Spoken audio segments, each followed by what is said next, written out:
And we've got a lot more to share with you here today, and I want to get on with it. And there's next person I want to introduce to you. It's not hard for me to introduce him. It's very meaningful for me to introduce him because he's had such a major impact on my life. I first met Jim 19 years ago, a little over 19 years ago. And when Jim shared some business philosophy and some business ideas with me, it was the first time in my life that I'd ever had someone share with me that a person like myself with limited amount of business education, limited amount of business experience and capital could actually be something in business.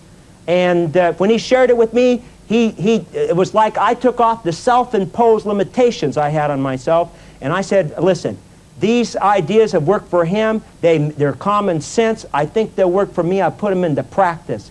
And I did, and I was able to get into business for myself and make a major difference in my life. Then I had the privilege of working with Jim for the next 6 years, and that was a tremendous experience. And Jim has had a major impact, not just on me, but on a lot of things that are happening on the business scene in America today. The last 8 to 10 years, Jim has been counseling many of the Fortune 500 corporations management on business philosophies and business ideas. And so the impact that that has had on all of us indirectly, we'll never really know. But his ideas are, people are constantly seeking out his advice and want some direction from him as far as business goes. And those of you that are in the satellite locations and here in this audience that have experienced Jim's ideas, it's already major impact on your business.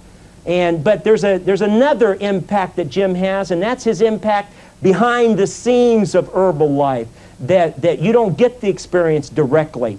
And he has a major impact on all of us through that.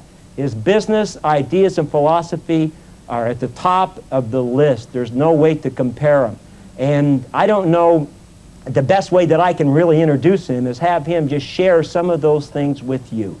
A man that means an awful lot to me, and every day will mean an awful lot more to you. I'd like for you to help me welcome up our Executive International Director, Mr. Jim Rohn.